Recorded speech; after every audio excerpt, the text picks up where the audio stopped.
Boa noite. Você confere agora as notícias que são destaque em Minas nesta quinta-feira.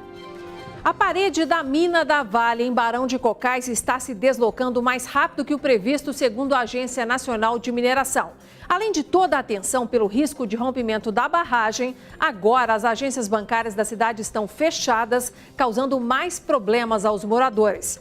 Agressor de Paracatu tentou se matar hoje dentro do hospital, onde está internado, após ser baleado pela polícia quando cometeu o quarto assassinato. Operação da Polícia Federal cumpre mandados contra lojas em Poços de Caldas que vendem mercadorias importadas sem nota. Na Semana Nacional da Adoção, números que entristecem aqui no país, há mais de 9 mil crianças e adolescentes à espera de uma família. A doação de leite humano para bebês está baixa e bancos de leite aqui de Belo Horizonte pedem a ajuda das mamães. E não se esqueça que estamos transmitindo o nosso jornal também ao vivo pelo Facebook, na página da TV Band Minas.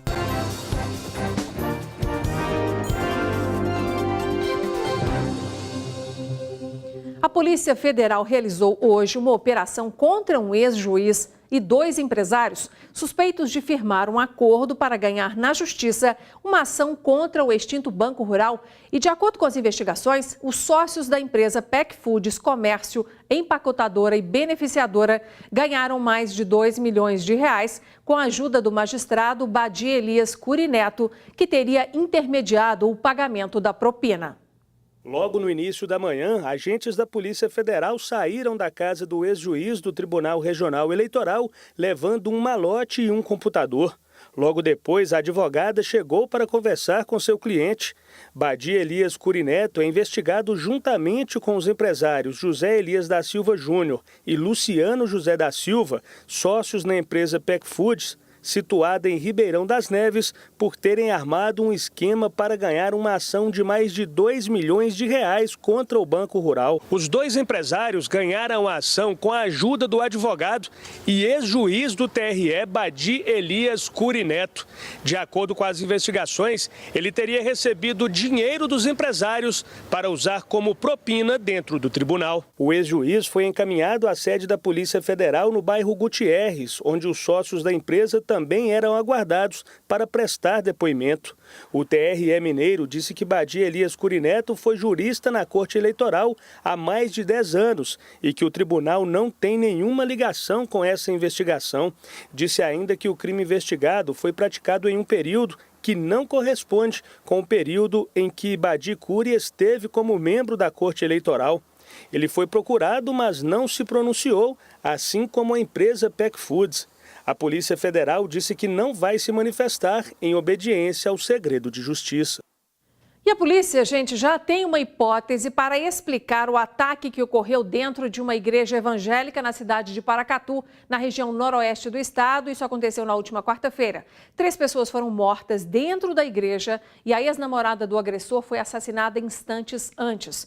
Quem nos conta os detalhes é o repórter André Salles. André, havia no início aí uma suspeita de que fosse um crime passional, mas parece que passa longe disso, né? Boa noite. Exatamente. Boa noite, Inácia, e para todo mundo ligado no jornal Band Minas. Se antes a polícia pensava numa hipótese de crime passional, né, pelo fim do relacionamento no início do ano, agora a polícia já trabalha com uma hipótese bem diferente mesmo, como você disse. Para os investigadores, Hudson Aragão teria matado a mulher dele e as 3 pessoas na igreja por causa da perda de uma posição de liderança nessa igreja evangélica. Então, inclusive com a participação da ex-namorada, o que explicaria então a motivação desse primeiro homicídio. E até por isso, então, o Hudson teria ido à igreja e teria como principal alvo o pastor, que foi ferido, mas que conseguiu fugir. Ele segue internado no hospital municipal no hospital da cidade, né, de Paracatu, e inclusive tentou tirar a própria vida hoje com um bisturi, mas foi contido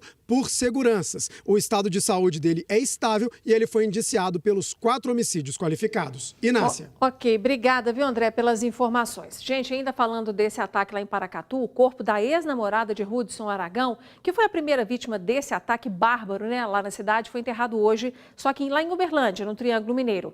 A Heloísa Vieira Andrade terminou o relacionamento com Hudson no começo do ano. E a Heloísa foi esfaqueada durante um momento de oração na casa da mãe de Hudson Wilson minutos antes dele ir para a igreja onde matou mais 3 pessoas. O enterro foi atrasado para hoje para esperar a vinda de um dos filhos de Heloísa, que mora no exterior. E veja agora outras notícias que são destaque em Minas nesta quinta-feira. Mercadorias irregulares avaliadas em quase R$500 milhão foram apreendidas pela Receita Federal e por agentes da Polícia Rodoviária Federal na cidade de Poços de Caldas, região sul de Minas. A Operação Xangai apura se produtos importados foram comprados com nota fiscal. O crime, chamado de descaminho, pode render pena de 1 a 4 anos de prisão aos responsáveis. 2 pessoas foram presas hoje na capital, nesta lan house, suspeitas de falsificar diplomas e atestado. Uma delas é pastor evangélico. O prédio fica na Praça 7, região central. A polícia suspeita que o negócio seja apenas fachada para atividades criminosas. Foram apreendidos vários carimbos de médicos e de faculdades. 30 mandados de busca e apreensão foram cumpridos pela Polícia Federal em BH e mais 5 cidades da região central e zona da mata hoje cedo. A investigação apura irregularidades no uso de verbas federais para ampliação do sistema de esgoto, construção de academias da saúde e de quadras poliesportivas em Barbacena. As obras não foram feitas ou estão inacabadas. 250 quilos de maconha foram apreendidos em um dos carros de uma quadrilha, que também é suspeita de falsificação de documentos, ontem em Campo Florido, no Triângulo Mineiro. 5 homens foram presos nesta ação conjunta das Forças Integradas de Segurança. Pelo menos 2 suspeitos conseguiram fugir. 5 pessoas foram presas por tráfico de drogas e estelionato nesta quarta-feira em BH. Com eles foram apreendidos 2 revólveres, facas, várias drogas e balanças de precisão. Entre os presos, suspeitos de aplicar o golpe do motoboy, que rouba dados de cartões de crédito. Várias máquinas foram apreendidas. A Polícia Federal cumpriu 2 mandados de busca e apreensão hoje em operação de combate à produção, armazenamento e distribuição de material pornográfico envolvendo crianças e adolescentes aqui no estado. A ação foi realizada aí dentro da semana do Dia Nacional de Combate ao Abuso e à Exploração Sexual de Crianças e Adolescentes em 7 estados. O ataque a caixas eletrônicos por bandidos muito bem armados, que também fizeram reféns na cidade de Pouso Alegre na madrugada da última segunda-feira, poderia ter terminado sem a fuga dos bandidos? É o que os moradores se perguntam. É que as câmeras do Olho Vivo não estão funcionando na cidade. Em Pouso Alegre existem 16 câmeras de monitoramento do programa Olho Vivo, espalhadas estrategicamente pela cidade. Porém, os equipamentos não funcionam. Durante o ataque à agência da Caixa na última segunda-feira, os criminosos atiraram contra esta câmera aqui, mas o equipamento já não funcionava. De acordo com a Polícia Militar, uma ou outra imagem até chega na central de monitoramento, mas não de forma contínua. Pelo menos 6 câmeras como essa estão em ruas e avenidas próximas de onde a quadrilha agiu. Para a PM, se as imagens estivessem chegando na central, teria sido possível acompanhar o deslocamento do comboio em direção à agência atacada. Isso auxiliaria também, evidentemente, no rastreamento e nas atividades de cerco e bloqueio posteriores ao ataque, né? Porque nós teríamos de imediato a rota de fuga traçada ou utilizada pelos autores. As imagens dos bandidos nas ruas da cidade foram registradas por moradores e por câmeras de segurança de estabelecimentos comerciais. Essas aqui são de um posto de combustíveis. Criminosos armados com fuzis entram na loja de conveniência e rendem os funcionários do posto.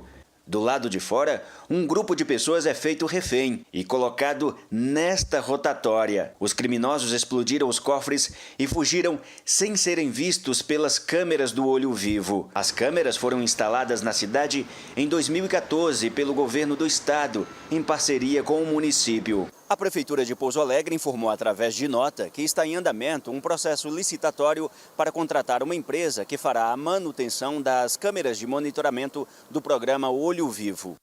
Nenhum criminoso que participou desse assalto à agência bancária de Pouso Alegre foi preso ainda. E veja a seguir, mais de 9.000 crianças e adolescentes aguardam uma família adotiva. O Conselho Nacional de Justiça promove uma campanha para que os futuros pais não adotem somente bebês.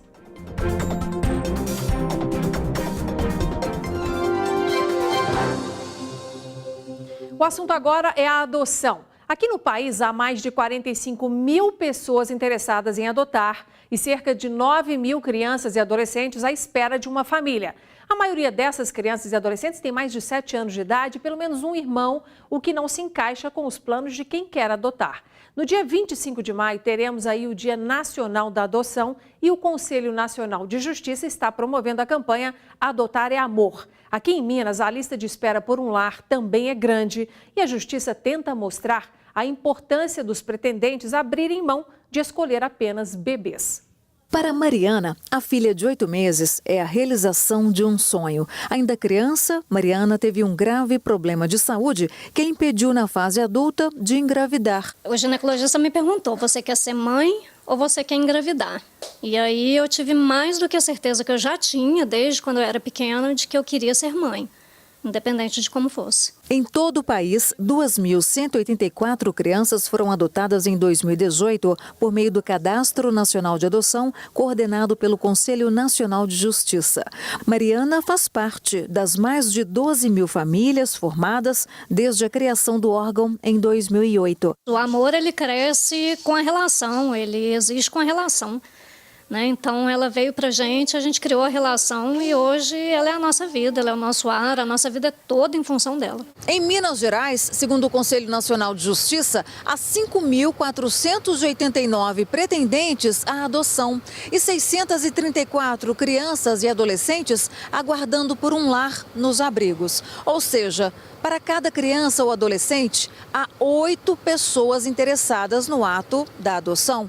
Mas por que então os abrigos ainda permanecem com essas crianças e adolescentes? Entre as principais barreiras para concretizar as adoções, segundo esta desembargadora, estão a idade das crianças e o fato de possuírem irmãos. 90% das pessoas que se candidatam à adoção querem bebês. Não é porque a justiça é lenta, porque os processos não andam, não é isso.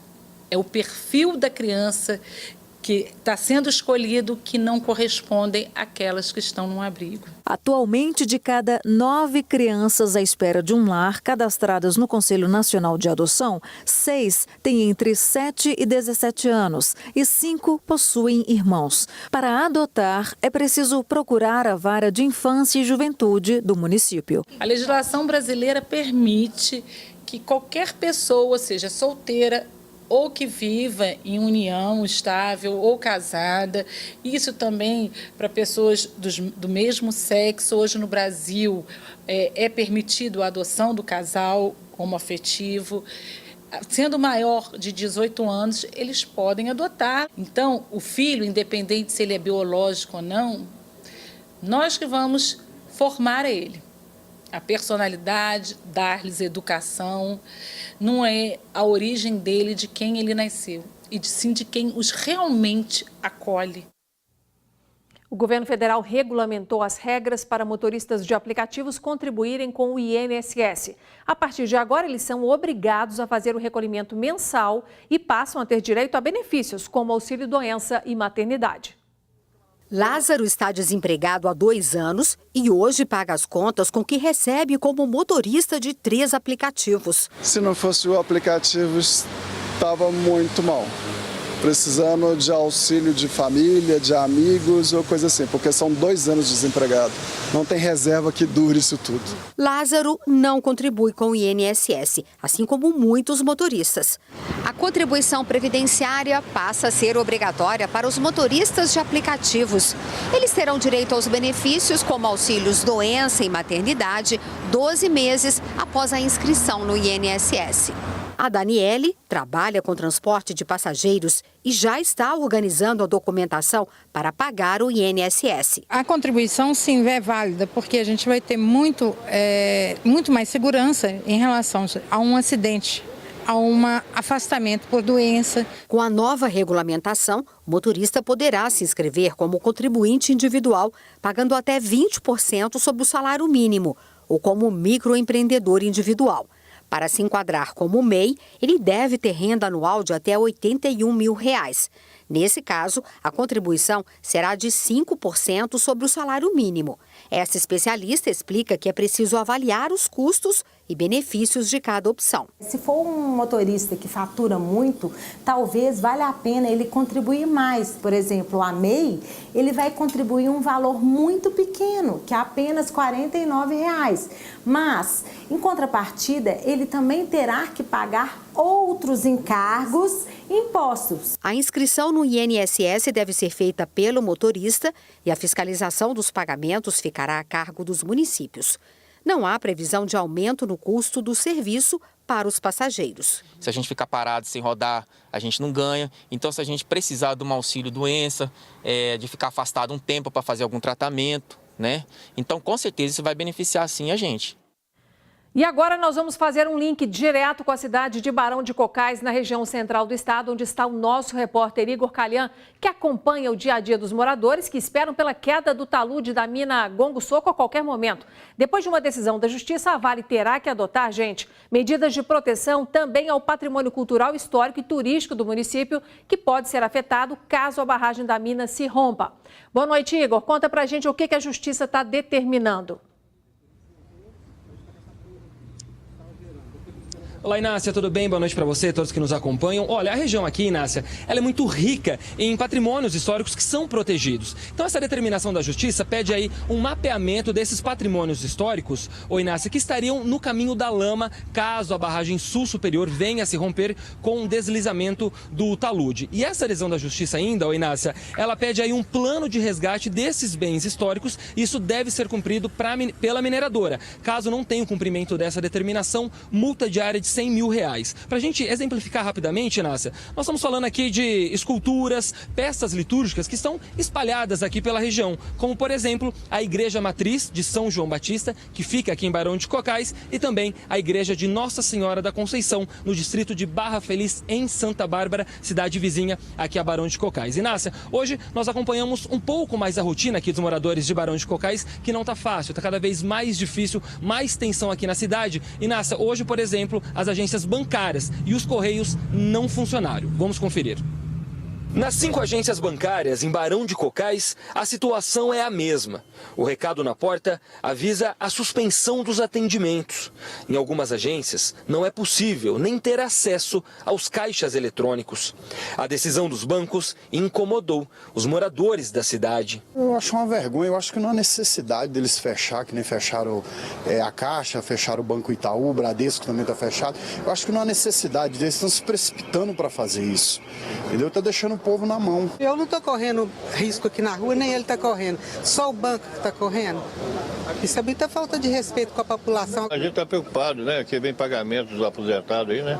De primeira parcela, que ganha um salário mínimo. Para realizar qualquer transação bancária, ou até mesmo utilizar os serviços dos Correios, os moradores de Barão de Cocais precisam viajar 13 quilômetros até aqui, a cidade de Santa Bárbara, onde as portas das agências estão abertas. Primeiro, quem não tem carro vai pegar ônibus.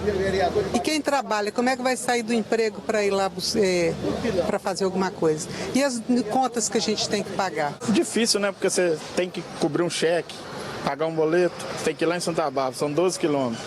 Quem vai arcar com essa despesa? A única agência dos Correios em Barão de Cocais também está fechada, por estar numa área de risco. O prefeito da cidade tenta reverter a situação. Essa decisão é feita lá em cima, né? Eu acho que isso aí deveria ser construída dentro do município, porque a gente realmente sabe o que a gente está vivendo. Tem agência bancária que nem está dentro da mancha e está fechando. Está mantida a previsão de que o talude, que fica acima da cava da mina Gongo Soco, deslize até sábado. Hoje, a última notícia que eu tive que já está em próximo de 14, 15 centímetros por dia. A informação que temos é que o volume que está se desprendendo da face norte gira em torno de 8 a 10 milhões de metros cúbicos de solo, rocha. Isso representaria um quarteirão, considerando que um quarteirão, 100 por 100 por 100 de altura, 10 vezes. O deslizamento do talude pode fazer com que a barragem sul superior da mina Gongosoco se rompa. Segundo estudos realizados na mina, as chances de rompimento chegam a 15%. Mesmo assim, o Corpo de Bombeiros já está preparado para uma eventual tragédia. Existem equipes já de prontidão 24 horas aqui em Barão de Cocais e, havendo necessidade, vai ser feito acionamento de outros militares de Belo Horizonte, Itabira, Ipatinga e de todo o estado, se houver necessidade. A angústia pela situação fez com que aumentasse o número de atendimentos nos hospitais. O clima de tensão é tão grande que viaturas policiais e ambulâncias não podem ter as sirenes acionadas para evitar o pânico na população. De sexta-feira até hoje tivemos 3 infartados, coisa que historicamente nunca tínhamos tanto, entendeu? Hipertensão, depressão, tratamento psicológico, está aumentando muito a demanda. A cidade realmente está adoecendo. No próximo bloco, você confere o problema da baixa de leite humano para recém-nascidos aqui na capital.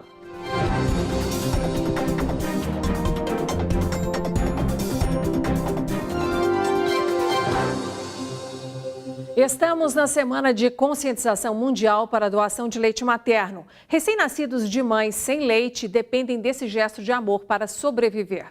Dentro destes frascos está uma fonte indispensável de nutrientes para a saúde e desenvolvimento infantil, o leite materno. O consumo logo após o nascimento reduz em 22% a mortalidade neonatal. Todo esse material vem de doação e para que a mãe torne-se doadora de leite são necessários alguns critérios. Essa mãe não pode fumar, beber, ela tem que analisar os medicamentos que ela usa, se usa algum. A gente tem o livro do Ministério da Saúde, que a gente consulta para saber se ela pode ser doadora ou não.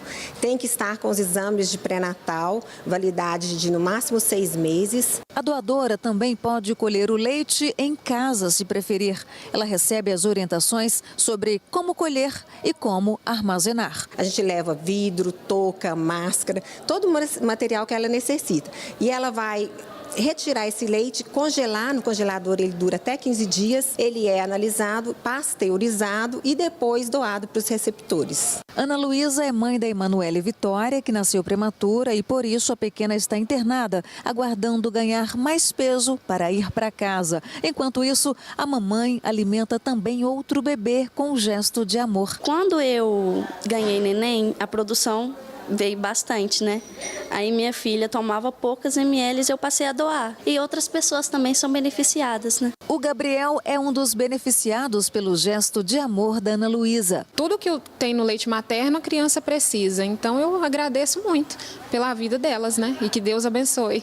Mas esta professora da Escola de Enfermagem da UFMG alerta que os bancos de leite estão defasados. Por isso, a importância do ato de doar. Aqui em Belo Horizonte, nós temos 2 bancos de leite e vários postos de coleta vinculados a esses bancos de leite. Fazem atendimentos coletivos, individuais e domiciliares. Toda mãe que amamenta pode doar o seu leite, especialmente aquelas que têm um excesso na produção.